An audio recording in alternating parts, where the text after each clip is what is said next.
Greetings, fellow soldiers, and welcome to Satoshi's Militia, where we honor American patriotism and share Bitcoin principles. In this episode, we're going to talk about the Great Kentucky Long Rifle.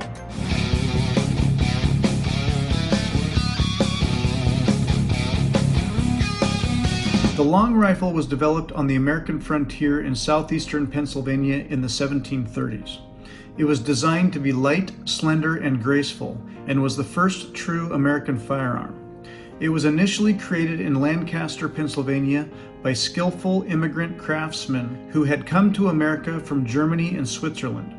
This firearm has been called the Kentucky rifle, the Pennsylvania rifle, or the American long rifle. The guns of the first American colonists were not rifles. They were smoothbore flintlock muskets imported from Europe. For a number of reasons, these old muskets were not suitable for the American frontier. They were quite heavy, which made tasks such as hunting require more strength. These smoothbore muskets were known as Brown Bessies and fired round balls of lead, which had to be larger and heavier for more striking force in their terminal ballistics.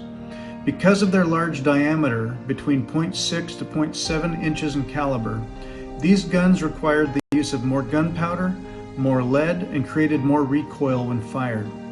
Gunpowder and lead were in short supply on the frontier. The guns had a shorter range as they were heavy, had no particular spin, and so had a higher air resistance and a likelihood to wobble, like a knuckleball pitch in baseball. They had a high air resistance, which slowed them greatly, giving them shorter range. This unpredictable motion made muskets fairly ineffective beyond a range of about 60 yards. Gunsmiths in Lancaster, Pennsylvania solved these problems by reducing the bore diameter of the long rifle down to 50 caliber and 45 caliber. 1 pound of lead could then produce 70 to 120 bullets. The barrel length was also increased to 40 inches, which provided extra thrust from exploding gunpowder. In comparison, the Brown Bessie muskets typically had 30-inch barrels. Finally, the barrel of the Kentucky long rifle, as its name suggests, was rifled. The bore of the barrel had helical grooves spiraling down its length. These grooves force the bullet to spin as it shoots down the barrel and exits the muzzle. A spinning bullet has much more stability in flight, better ballistics, and therefore much greater range and accuracy. The long rifle was more accurate than any known previous firearm, and it soon became famous because a shot could be deadly at over 200 yards, which was an astonishing range at that time. This rifle became the primary weapon of the frontiersmen, especially in the isolated and hazardous wilds of Tennessee and Kentucky. The extensive use of this gun in Kentucky led to the adoption of the name Kentucky Rifle. Daniel Boone carried a Kentucky rifle when he blazed a trail through the Cumberland Gap in the Appalachian Mountains. During the Revolutionary War, the British soldiers trained for volley shooting and carried Brown Bessie muskets. While many of the American patriot fighters also carried muskets, George Washington made a special effort to recruit frontiersmen who owned Kentucky rifles. There were some advantages to the Brown Bessie muskets.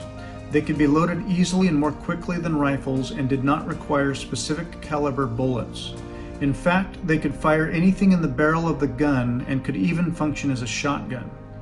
When it came to using the Kentucky rifle, some of Washington's new recruits were not trained in using the Kentucky rifle accurately.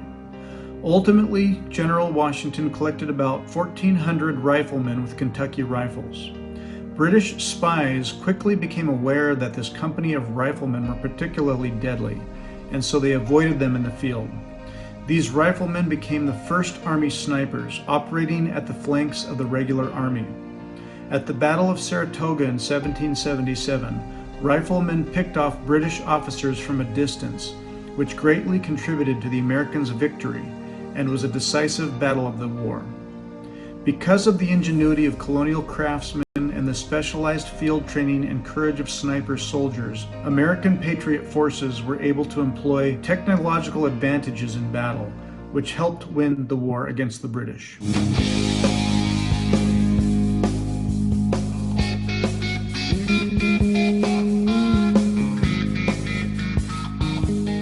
The Lightning Network is a second-layer protocol built on top of the Bitcoin blockchain that aims to enable faster and cheaper transactions, as well as scalability improvements. It was proposed by Joseph Poon and Thaddeus Dryja in a white paper listed in 2015. The Lightning Network operates by creating off-chain payment channels between users and allowing them to conduct transactions without needing to record every single transaction onto the blockchain. In Lightning, the two parties who want to transact with each other open a payment channel by creating a multi-signature wallet on the Bitcoin blockchain. This wallet is controlled by both parties using multisig. Once the payment channel is established, the parties can conduct off-chain transactions by updating the balances in the multi-signature wallet. The payment channel allows for bidirectional payments, meaning that both parties can send and receive funds to and from each other without needing to involve the Bitcoin blockchain for every transaction. The Lightning Network ensures security and trustlessness through the use of smart contracts and cryptographic techniques. Each party retains control over their funds at all times, and transactions are only valid if both parties agree to them. If two parties do not have a direct payment channel between them, the Lightning Network can route payments through a network of interconnected payment channels. This allows users to transact with others even if they do not have a direct channel established. When a Lightning payment channel is closed, the final balances are settled back onto the Bitcoin blockchain.